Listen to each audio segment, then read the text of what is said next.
Hello everyone, I'm back, and with my very own slot. Thursday, I believe. And to lend to this responsibility, I've decided to invest in a microphone. Hello? One, two. Come on, Pete, you're not on cover anymore, you can't get away with this crap. Pink much? So I was thinking that now that I have my own day, I may as well introduce a few themes to it. And as some may know, I'm quite into films. I'm watching them quite regularly, and feel I need somewhere to talk about them. But I have nowhere. It's killing me inside. It's not actually, I just have a compulsive need for attention.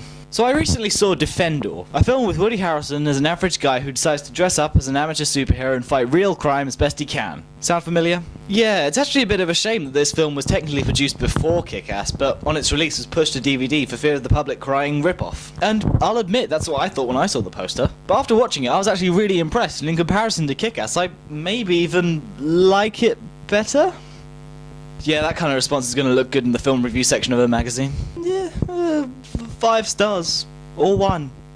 You choose. To be completely honest, these two films are difficult to compare, because after scratching the surface, you find that these are actually rather different works. One thing I liked about Defendor was that it wasn't actually about the general principle of fighting crime as an average guy. It was simply about this Forrest Gump-esque man who isn't all there, who finds his only outlet for an identity comes in the form of this crime-fighting alter ego, who also develops quite a touching relationship with a crack-addicted prostitute. Yeah, that's what it's about. Rather than being a superhero movie with a bit of drama thrown in, it seems more like a drama that just happens to be about a superhero. That is opposed to Kick-Ass, which many complained abandoned its interesting premise to simply go with basic Hollywood conventions. And while I do agree with that, it didn't really bother me too much, probably because the action in that film is so well done. But let's look at the actual progression of the characters. Kick-Ass tells the story of Dave, a pathetic young teenager who decides stupidly to become a superhero. He sucks at first, but through getting involved with certain people, he gets what he wants. Now Defendor tells the story of a slow-witted but sweet-natured middle-aged man whose alienated view of the world forces him into this warped sense of justice. He sucks and gets beaten up pretty much all the way through, but through meeting certain people, he learns that the only form of identity he could possibly have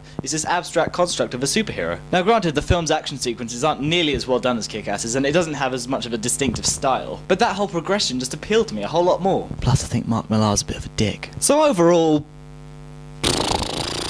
Great, is that going to be it? All this analysis and no verdict? Probably because I'd rather you guys decide for yourself. If you haven't seen Kick-Ass or Defendor, go watch them and make your own mind up. So that's it for my first certified slot video. I'm prepared to talk about whatever you want. That sounds like something one of those girls would say on those dodgy freeview channels. I'm prepared to talk about whatever you want, so if you like, you can leave a film-related topic in the comments section for me to discuss.